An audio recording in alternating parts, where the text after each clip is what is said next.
Hi everyone, and welcome to your first lesson on foot binding, Introduction to the process of foot binding. In this lesson we're going to cover what foot binding was and why young girls and women did it. This is located under the foot binding tab of the Ancient China Teaching and Learning website resource. Make sure you check out the description of the video to get the link for this particular tab. So by the end of this lesson, you need to know what foot binding is. And by the end of this lesson, you need to be able to describe the practice of foot binding. Now, if you're a teacher like me, you probably want to give this lesson to your class in a double because there is a fair bit of content here.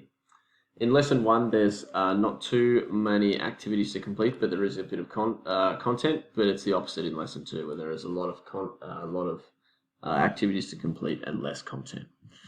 So first task one is an overview of foot binding. So write these notes in your book if you're a student. So foot binding is an ancient Chinese custom of wrapping women's feet with cloth in order to stop them from growing with age. Foot binding began during the Tang Dynasty and became widely popular during the Song Dynasty. Girls in the high court began to have their feet bound to show that they did not do much manual labour. It was believed women with bound feet were of higher class and were more appealing to marry. Foot binding usually tried to make the feet about 3 inches or 7.6 centimetres long.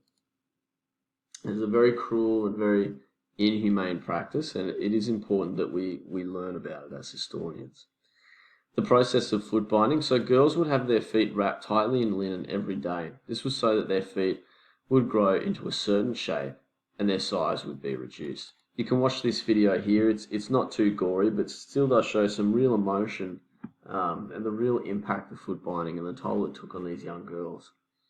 What happened to foot binding? So eventually every class of girl was binding their feet in hope to move to the upper class. So this became a real problem for China. Women who had their feet bound would usually be impaired or damaged for the rest of their lives. So they couldn't walk, they couldn't do any manual labour. Foot binding was eventually banned during the Qing Dynasty and it became illegal. So foot binding today. So this is a good news story for the last generation of women that had their feet bound. It's not too gory, it's not too graphic, but it still does make some people shudder. And it goes to show that this happened to real people for hundreds and hundreds of years. This is a good article that covers some of the women in this video as well. If you're feeling a bit braver, some of the images are a bit gory.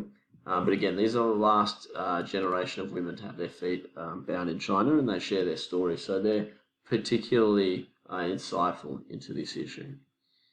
Your second task, the last one for the lesson, comprehension questions on foot binding. So access this site if you're a student and answer these 10 questions here.